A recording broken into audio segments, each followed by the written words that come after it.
tuna kanami te kathilmu hi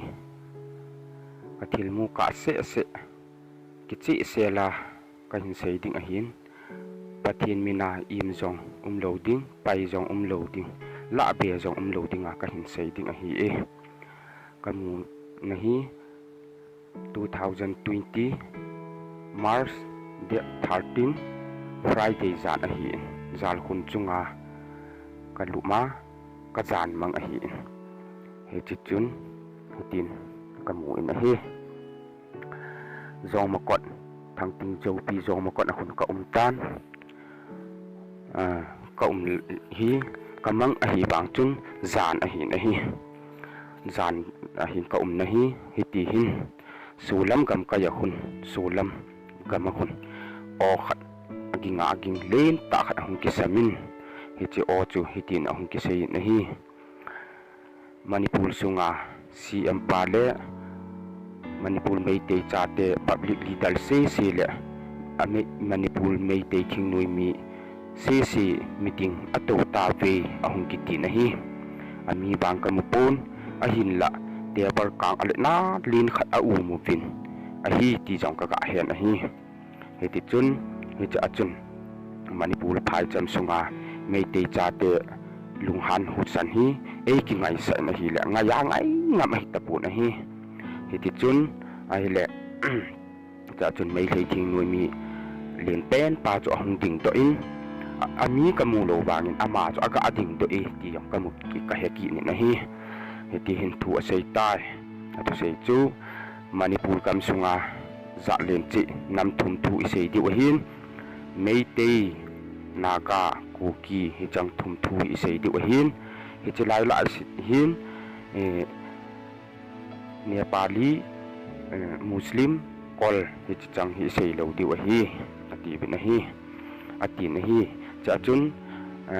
tu ni mai lei thing noi mi len pen pa chun a sei ki nin tu ni kho a thu ki sei ding hi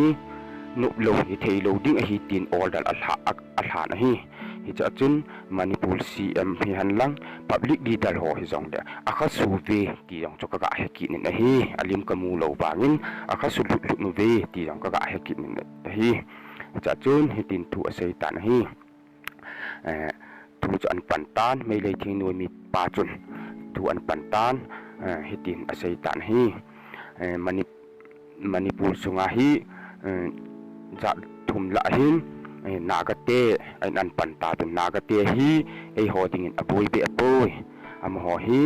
ho to ki gam la no tin thing hlang a ki umu bin a hi okrul thing hlang a omin tamyang lon thing hlang a ki umin chandil thing hlang a umin senapati thing hlang a ume nagate ho ding in aboi be apoi atin cha chun ku ki te hi inilung se ba ni kho sa ba le tu ni khon ei lon vu di wa tai Manipur he ipi ti di tam lo di tam tin he chi chun a sei tan hi cha chun he ti hin a sei na hi am ho hi he ta he bol ding a hi ke hon he chi kum som sagi mei thal ka to mu wa chilanga ka umu hi akan tapu na hi ke ho jong ka ki chol nom ta ve ka nga nom ta ve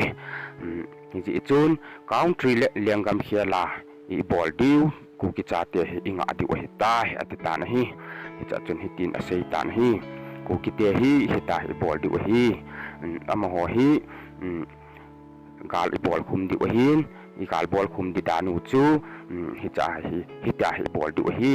chi sunga hi Manipur CM pazong na to ding aphat si anahung ki pijing ding ahin hi chi sunga hi public mi hi public ho hi thip chana na hung diu na paw lo diu hi atita na hi cha chun hi ta hi bol diu hi ku ki te hi ta gal I bol khum diu hi ke hon gal ka hin pat diu hin am ho hi akipat naw zong asot thim tan gal hau te jong hi bin tham ha tho ding hi ja chu ama ho hi ching thai ta bol diu hi atita na hi ta hi gal kan pat diu Manipur thing thang kam ka da tha ko no wa hi chi Burma to boundary lang mal bil lang a chu gal ka hin bol diu thing hangam chu ding thing hangam dei cha gal bol ding ka hi po vin thing noi mi ho le athal se ko do na dinga gal ka hin pat de wa hin chi ting da chun chi pa ting le chun phan te ti ta le chi manipul phai cham sung hi zan khat thu se a pa pi mi hin gal na bol di wa hi atita na hi ta he bol de ti chu a sei chai yin chi gal chu kam pe pai ta na hi ka pe pai yin manipul hi ka ang sung ta banga ti vi vet na ka vet na hi cha chun gal chu hong ki pan pai tan man hi chi thing hang lang a chun o hong ging tan hi o lin ta khan hong ki samin ni tin o hong ki sam tan hi gal ha nei thing hang lang a gal ha nei kanam mi te ei pan pi ding in hong bo thi na hi bo ve thing lang hi gal ha nei hong ki tan hi cha chun ke no le UPF thing noi se akon tan hi akon thing sanity ang kaga heki ni nahi cha chun gol hang volunteer jong tam ta kon be ki ni nahi cha chun gal chu a bolun akikap ta be nahi a hin gal bolu chu hitin jong kaga heki ni nahi how khuni khutum a hin hal habin how sani le thum in that ta bin gal chu hin pan ta be nahi cha chun sung la janin akika mu bin ti loyalin sun la janin akika mu bin a hiti chun hap tak sung se tip lo na ki ka bin hi o khat hong ging ki nin cha chun he chi mei te thing noi min kal a hin pan hi ke no le UPF ko do na te dinga gal a hin bol hi akiti tan hi cha chun kal chu hap tak sun la jan chu thi lo helin akika ta bin hi le cha chun o khat hong ging ki tan hi o khat hong o len tan hong ki sam ki nin gala thip tai mei thei thing noi mi ho chun azo ta pu bin azam ta be ahung ki tiki ni na hi cha chun cha chun chapa na chun hi chi ka chun hi chi manipul phai cham hi kang sung ta banga TV ta na ka na hin public mi pi chun gal hin bol tan hi zan khat se dinga gal ai bol a bol hi cha chun o khat ahung ki sam ki nin hi chi gal di public mi pin kal a bol hi hi chi gal hi zona te dinga kum thum lu na mei te lo sing thu ta ki hiang hi akitiki ni na hi cha chun oging len ta khan in ki sam ki nin hi chi ting la hin hi chi pha ting la hin niat mel chi na jong hung ki pe diu hi jong akiti na hi si cha ta la chun hi chi pha sung se la hin hi chi manipul sunga hi niat ba jong atha di wa hi jong ki tiki ni na hi cha chun gal chu a hin bol ta bin hi gal chu hin bol bin hi chi tul bung chora chan pu tul bung kot ge nga hin mi him chu a mi him jong ka ki sei ki ni na hi lang li thing te chat a hung ko no bin hi hi chi chu choi te chan an choi bin thal bang a choi pu bin hi mei thal a choi pu bin choi thei chan ipi he tale mi thana thei mi jep na thei thil an choi bin a hung kon ta bin hi he cha tu se yu chu hitin an no pan ta bin hi ching tan lo ching chat lo ching mi oi re ti ching ta chat pata bani atin mi hin chu an no pan ta bin in la lo an hal bin an su se pan ta bin hi he cha chun he chi pe ta chun oging len ta khat hong ging ki nin tu pe ta hi manipul phai cham sung hi gal ki bang chana ki bol hi akiti tan hi cha chun manipul sung chu kala mau ogin ai lo le husan chu achi jing in ban ki thong le bin ban gil jola ki thong do le bin achi tan ka na mun chun ka ngai tan hi cha chun mi pi chu a hung cham pan tan hi thing hanga chun mi chu an no pan ta bin mi hi chi tul phung nga pat hi chi matadam chu pi chan ki ka hi ka ang sung da na ka da na hi mi ho chu hi ti hin an no ta bin hi ching ta lo ching ta lo ching chat lo ching ni ora di ching ta chat pata ba ni tin an nau pen in la lo ha lo pen gari han lang I pe chu hita jong la ha lo pa no jing ba helen mi chu azam ta ang thing lang adal tan hi ko ki cha te chun thing lang adal tan he cha chun hiti adal na ba chun in sunga apot ki la apot ki apot ding apu ding ki la ho chu adon pu bin thing thang dal ho chu adon pu bin hi apang khatlani chu an that ta bin mi chu khatlani an tha pha no chun mi hem chu ajam pe tan an no pe ta bin hi la chal hoi jing tan hi cha chun an no chu chal hoi in hi le matadam le chu pi chan khu an no to tan hi ano ta bin ai cha chun mi hem zo se chu mu la hin hi chi manipur phai cham china mul zo si ahin mi hing chu ka amukin in ahi ko ki cha te chu zan thim la chun aki pan pi tu thei be helin I ta bin mul chun onganin ikisam tu ta bin hi cha chun mi him zo si chu mul chunga chun idim kam ta bin ai le cha chun ano pe ba hele hi chi khopi chu chora chan pu chu le pe na number 1 in su ding ti su ta na hi cha chun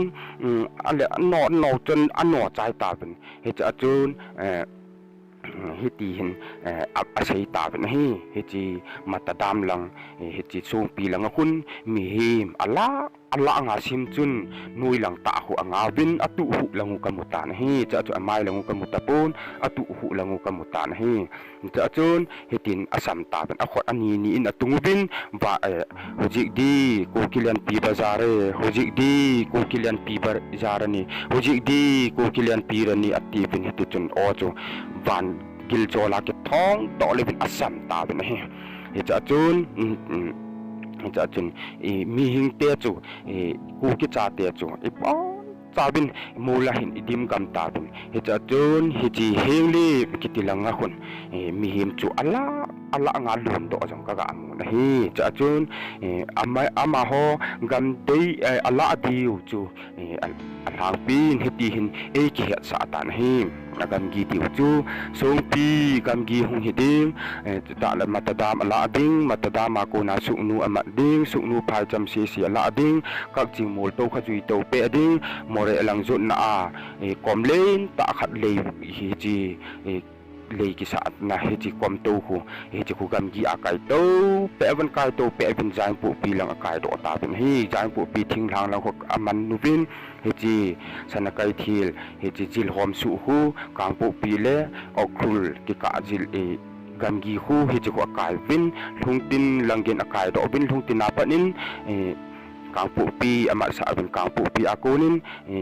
ai ti ro namanin ko pruzo bul tu abul an kila atan cha chun zai badung an na akonin ahung su utan ang su pen le mata an man hi le mata akonin le mata chu gamgin an kai to pe bin ahung kan kai to vin he chi thang ting panga